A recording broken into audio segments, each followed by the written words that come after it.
بسم اللہ الرحمن الرحیم۔ بنگش ٹی وی میں خوش آمدید دوستو۔ جو ویڈیو آپ کے ساتھ میں شیئر کر رہا ہوں بہت ہی انٹرسٹڈ ہے، اس کو غور سے سنیے گا دوستو۔ اس کا ٹائٹل ہے 15 روپے کا نوٹ۔ جی ہاں، 15 روپے کا نوٹ۔ اب جب کہ میں عمر کے اس حصے میں ہوں جب آدمی کچھ بچوں جیسا ہو جاتا ہے، وہ بچوں کی طرح ضد کرتا ہے، خواب دیکھتا ہے اور چاہتا ہے کہ وہ سب کچھ ویسے ہی ہو جیسا وہ چاہتا ہے، حالانکہ اسے یہ پتہ ہوتا ہے کہ سب کچھ ویسے نہیں ہو سکتا جیسا وہ سوچ رہا ہے۔ خیر،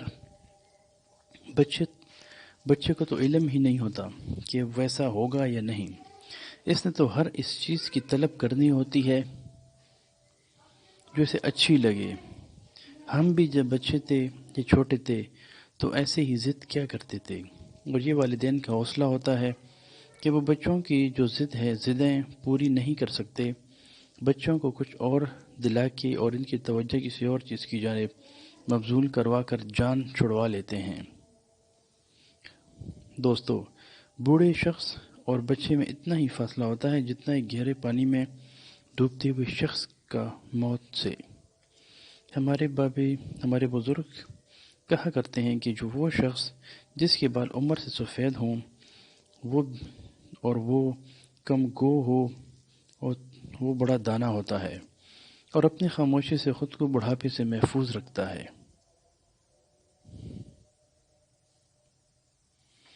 آپ کو ایسے بوڑھے کم ملیں گے جو زیادہ خاموش رہتے ہیں۔ آپ کو زیادہ بوڑھے تو میری طرح کے ہی ملیں گے جو بس اپنا بھاشن جاڑتے رہتے ہیں اور خیال کرتے ہیں کہ اگر ہم نے یہ نہ کہا اور شاید دنیا کے کام رک جائیں گے یا سب کچھ بگڑ جائے گا، اور وہ ہر بات میں اپنی ٹانگ اڑانا ضروری سمجھتے ہیں۔ دوستو،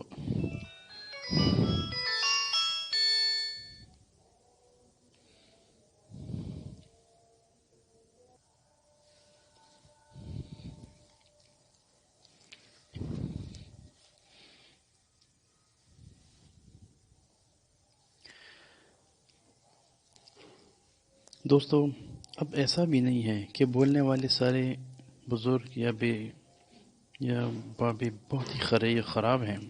عمر جیسے ہی گزرے تجربات کراتی ہے، ہر گزرا دن آنے والے دن کی نسبت بعض اوقات بہت بہتر نہیں ہوتا اور بعض اوقات برا ہی نہیں ہوتا۔ جو قومیں ترقی کرتی ہیں وہ اپنے ماضی کو ساتھ چمٹائے نہیں رکھتی، بلکہ ماضی کی غلطیاں، خامیوں اور کوتاہیوں کو سامنے رکھ کر اپنے حال میں اور مستقبل میں داخل ہوتی ہیں۔ نوجوانوں کو بھی غلطیاں کرنے کا اتنا ہی حق ہے جتنا ہم بوڑھوں کو اپنی جوانی میں تھا۔ جب تک انسان غلطی نہیں کرے گا وہ اپنی اصلاح کیسے کرے گا؟ میرے ایک دوست کا بیٹا بضد تھا کہ وہ ایکٹر بنے گا، لیکن میرا دوست اسے سختی سے، پیار سے، ہر طریقے سے منع کر چکا تھا۔ تنگ آ کر مجھے کہنے لگا، اسے یہ پریشانی لاحق ہے کہ اس کا بیٹا اس کی بات ماننے سے معذرت خواہ ہے۔ میں نے دوست سے کہا، یار تو اسے کیوں منع کرتا ہے؟ کہنے لگا، میں نے بھی اپنے کالج کے زمانے میں اداکاری کی کوشش کی تھی، لہذا میں ناکام رہا، اس لیے یہ بھی ناکام رہے گا اور اسے یہ پروفیشن اختیار نہیں کرنا چاہیے۔ میں نے کہا، یہ کیسے ہو سکتا ہے کہ آپ ناکام رہے تھے تو یہ بھی ناکام رہے گا؟ لیکن وہ بضد تھا کہ وہ جو چاہتا تھا وہی درست ہے۔ ہمارے ہاں یہ ایک مسئلہ ہے کہ ہم اپنی اولادوں کو وہ بنانے کے لیے متفکر رہتے ہیں جو ہم چاہتے ہیں۔ کسی حد تک یہ ٹھیک بھی ہے، لیکن یہ بالکل ہی ٹھیک نہیں ہوتا۔ مجھے ایک بار ٹرین سے لاہور سے باہر جانے کا اتفاق ہوا۔ میں جس ڈبے میں سفر کر رہا تھا اس میں ایک بوڑھا بھی بیٹھا تھا۔ اس کی عمر مجھ سے کافی زیادہ تھی، اس کی داڑھی بڑی ہوئی تھی اور بوسیدہ سے کپڑوں میں ملبوس تھا۔ اس کے جسم سے عجیب سی اسمیل آ رہی تھی، ایسا لگتا تھا کہ شاید وہ دن بھر جسمانی مشقت کرتا رہا اور بار بار کپڑے پسینے میں شرابور ہونے کے باعث اسے ایسی بدبو آ رہی ہے۔ میں حسب عادت اس سے باتیں کرنے لگا۔ گو طبیعت نہیں چاہ رہی تھی، لیکن تجسس کی حد بیدار ہوئی اور میں اس سے باتیں کرنے لگا۔ میں نے کہا، بابا کہاں جانا ہے؟ اب وہ شخص مسکرایا اور کہا، گھر۔ اب میں بھی کچھ تلملایا، لیکن مجھے لگا کہ وہ کوئی عام شخص نہیں بلکہ کوئی بابا ہے جو اس نے مجھے اتنا مختصر اور جامع جواب دیا ہے۔ میں اس کے ذرا قریب ہو گیا اور کہا جوانی اچھی ہوتی ہے یا بڑھاپا؟ اس نے کہا جوانوں کے لیے بڑھاپا اور بوڑھوں کے لیے جوانی۔ میں نے کہا وہ کیسے؟ بوڑھے اگر جوان ہو جائیں تو وہ اپنی پہلے والی غلطیاں شاید دوبارہ نہ دہرائیں، اور اگر جوان بوڑھوں کو تجربے کے طور پر لیں تو ان کی جوانی بے داغ اور بے عیب گزرے۔ اس بوسیدہ کپڑوں والے شخص بوڑھے نے اتنی وزنی بات کی تھی کہ بڑے مفکر اور دانشور ایسی بات نہیں کر سکتے۔ یہ بات اس کے تجربات کرنے چھوڑ دی جو اس نے مجھ جیسے کم فہم آدمی سے کر دی۔ خواتین و حضرات، بوڑھوں پر تمام تنقید چھوڑ کر اور ان کی باتوں سے بیزاری کو ایک طرف رکھ دیں اور تھوڑا سا سوچیں کہ ہمیں بڑوں کے حوالے سے اور ان سے سلوک بارے میں کیا حکم دیا گیا ہے۔ غور کریں تو پتہ چلتا ہے کہ خداوند کریم نے اپنے نبیوں کو نبوت عموماً بڑی عمر میں دی۔ حضور اکرم صلی اللہ علیہ وسلم نے اپنی نبوت کا اعلان 40 برس کی عمر میں کیا، اور حکم ہے کہ بچوں پر شفقت کرو اور بوڑھوں کا احترام کرو۔ یہ عام بات نہیں ہے، اس کے پیچھے بڑے معنی پوشیدہ ہو سکتے ہیں۔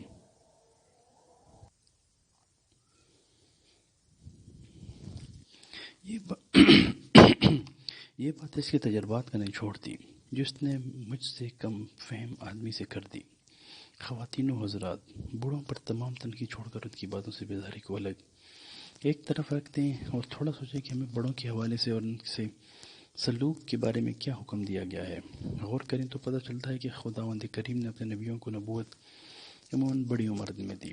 حضور اکرم صلی اللہ علیہ وسلم نے اپنی نبوت کا اعلان 40 برس کی عمر میں کیا،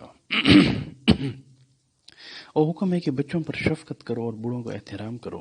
یہ عام بات نہیں، اس کے پیچھے بڑے معنی پوشیدہ ہو سکتے ہیں۔ جب کسی معاشرے میں یا ملک میں اولاد والدین سے عاجز ہو جاتی ہے اور بزرگوں کو لاوارث قرار دے کر اولڈ ہوم میں بھرتی کروا دیا جاتا ہے تو قومیں زوال کا شکار ہونا شروع ہو جاتی ہیں۔ ایک شخص جو اپنے بوڑھے باپ سے بہت تنگ تھا، ایک دن اپنے کمر پر لاد کر گھر سے باہر نکلتا ہے۔ چلتے چلتے دونوں دریا پر پہنچ جاتے ہیں۔ وہ شخص پانی میں اترتا ہے اور گہرے پانی میں جانے لگتا ہے، اور ایک مقام پر اس کا بوڑھا باپ اپنے بیٹے سے پوچھتا ہے کہ بیٹا کیا کر رہے ہو؟ وہ جواب دیتا ہے کہ میں تیری روز کی بڑھ سے تنگ آ کر تجھے دریا بور کرنے آیا ہوں۔ یا ہو سکتا ہے اس نے اپنے باپ کو کوئی اور سا جواب دیا ہو، اور سوچ رہا ہوں کہ تجھے ذرا گہرے پانی میں پھینکوں تاکہ جلدی ڈوب جاؤ۔ اور اس کا بوڑھا باپ جواب دیتا ہے بیٹا جس جگہ تو مجھے پھینک رہا ہے یہاں نہ پھینکنا، بلکہ ذرا اور آگے اور گہرے پانی میں پھینکنا۔ بیٹا پوچھتا ہے کیوں، یہاں کیوں نہ پھینکوں؟ اس کا باپ کہتا ہے اس جگہ میں نے تمہارے دادا اور اپنے باپ کو پھینکا تھا۔ یہ سن کر اس کا بیٹا اپنے باپ کو واپس گھر لے آتا ہے، کیونکہ وہ سوچتا ہے کہ جب وہ بوڑھا ہوگا تو اس کی منزل اس سے بھی گہرا پانی ہوگا۔ جہاں وہ اپنے باپ کو پھینکنے والا تھا، عدلے کا بدلہ تو ہونا ہی ہوتا ہے۔ ایک شخص بہت غریب تھا، زندگی اس پر بہت مشکل ہو گئی تھی، لیکن اس کے پاس ایک فن تھا، وہ یہ کہ وہ نوٹ جسے آپ کرنسی کہتے ہیں بنانے کا ماہر تھا۔ اب طبیعت بھی اس کی فقیرانہ قسم کی تھی، اور اس وجہ سے وہ بالکل لنگ ہو گیا تھا۔ اس کے پاس زمین کا ایک چھوٹا سا ٹکڑا تھا۔ اس نے سوچا کیوں نہ اسے بیچ ڈالے اور اس پر آسودگی کے دن آ جائیں۔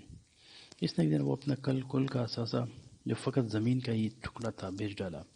اس نے 2 لاکھ کی کرنسی نوٹ بنا ڈالے، اور اس نے اتنی بڑی دولت ہاتھ آ جانے پر اسے دڑ خرچ کرنا بھی شروع کر دیا، اور اس کے پاس تمام کے تمام پیسے ختم ہو گئے۔ اب اس کے پاس اتنی سی سیاہی اور کاغذ رہ گیا کہ وہ اس سے ایک ہی نوٹ بنا سکتا تھا، اور ایک مجبوری یہ تھی کہ وہ اس سے کوئی بڑی مالیت کا نوٹ بھی نہیں بنا سکتا تھا۔ اس نے فیصلہ کہ چلیں کوئی چھوٹا نوٹ ہی بنا لیا جائے، اور اس سے کچھ ضروری سامان خرید کر زیادہ نوٹ بنا لیے جائیں۔ اس نے نوٹ بنانے کی کوشش کی، وہ چونکہ پریشانی اور کوفت کی اذیت اور کیفیت سے گزر رہا تھا۔ جب اس نے نوٹ بنایا تو وہ 15 روپے کا نوٹ تھا۔ اس کے لیے ایک نئی مصیبت یہ گڑی ہو گئی کہ نوٹ بھی بن گیا ہے، لیکن وہ 15 روپے کا تھا جو چل بھی ہی نہیں سکتا تھا۔ اگر اس نے چلانے کی کوشش کی تو پکڑا جانے کا اندیشہ تھا، وہ کئی دن شش و پنج میں رہا اور اس نے فیصلہ کیا اس نوٹ کو ایسے آدمی کے پاس خرچ کرے گا جو یہ جانتا نہ ہو کہ 15 روپے کے نوٹ کی کوئی حیثیت ہی نہیں ہے۔ وہ کسی بولے شخص کے پاس خرچ کر کے کام چلا لیا جائے۔ اس نے ایک بوڑھا اور بولا قسم کا آدمی کا تلاش کیا اور کہا بابا اسے 15 روپے کا چینج یا چھٹا چاہیے۔ اس بوڑھے شخص نے نوٹ کو غور سے دیکھا اور اس شخص کو 2 نوٹ تما دیے۔ وہ شخص اپنی ذہانت اور مکاری پر ناز کرتا اور عقل پر اتراتا ہوا جلدی جلدی وہاں سے چل دیا اور رکا رہا تو معاملہ ہی کچھ گڑبڑ نہ ہو جائے۔ جب اس نے گھر آ کر وہاں دور جا کر مٹھی کھولی تو اس نے 7.5 روپے کے نوٹ تھے۔ خواتین حضرت، اکثر ایسا ہی ہوتا ہے کہ ہم اپنے طور پہ بڑی چالاکی سے کچھ کرتے ہیں لیکن اس کا نتیجہ الٹ نکلتا ہے۔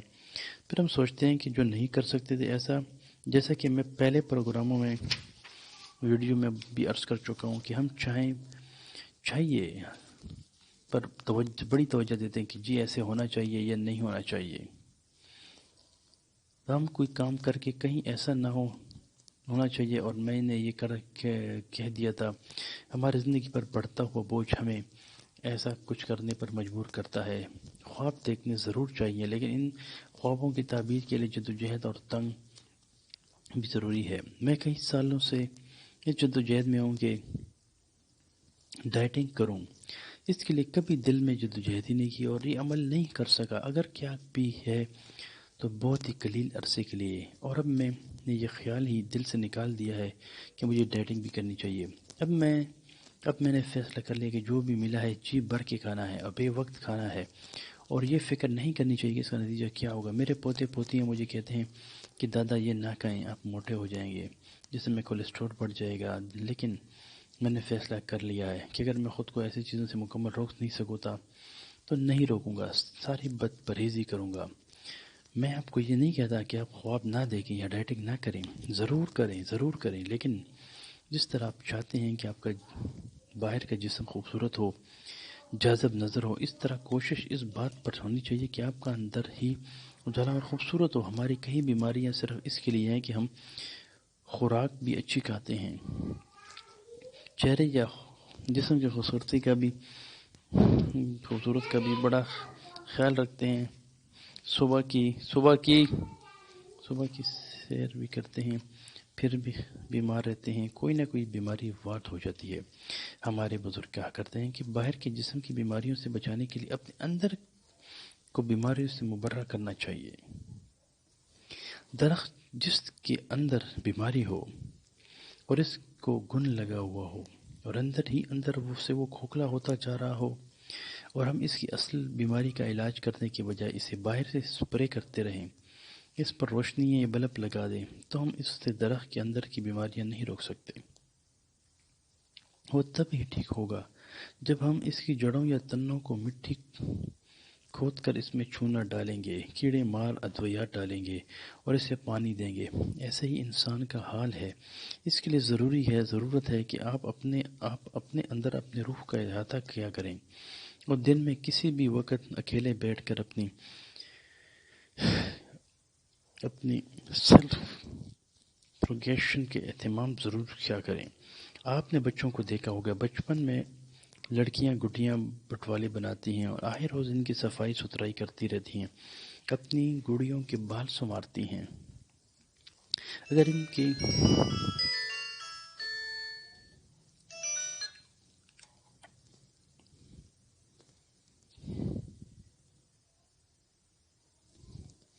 تو ان کی اس گڑیا کی بیرونی خوبصورتی اور اکڑپن میں بھی فرق آتا ہے، چاہے ان کے اوپر کتنا ہی بناؤ سنگار نہ کیا جائے۔ جب ہم بچے تھے تو گڈے اور گڑیوں کی شادی پر جب کسی بات پر الجھ پڑتے تھے تو ایک سرے سے ایک گڈی کو پکڑ لیتا، دوسرے سرے سے دوسرا، اس طرح وہ بیچاری گڈیا ڈھک جاتی۔ ہماری زندگی بھی اسی گڈی اور گڈی کی طرح ہوتی ہے، اس کے اندر کا بناؤ سنگار بھی اتنا ہی ضروری ہے جس قدر باہر کا۔ ہمارے بزرگ بھی ایک بہت بڑی نعمت ہیں اور خدا کا شکر ہے کہ ہمارے ہاں ابھی ان کا احترام کیا جاتا ہے۔ یہ احترام رہنا ضروری ہے۔ یہ بوڑھے اور بزرگ اسی اثاثے کی طرح ہوتے ہیں جس طرح اس نوٹ بنانے والے کے پاس آخری نوٹ بنانے کا سامان اور بچوں کے لیے گڈی اور گڈا اثاثہ ہوتے ہیں۔ اگر ہم نے 15 روپے کا نوٹ بنا ڈالا ہے تو پھر بات نہیں بنے گی۔ اللہ تعالیٰ آپ کو آسانی عطا فرمائیں اور آسانیاں تقسیم کرنے کا شرف عطا فرمائیں۔ دوستو، بنگش چینل کو سبسکرائب کریں اور یہ ویڈیو اپنے دوستوں میں شیئر کریں۔ Thank you.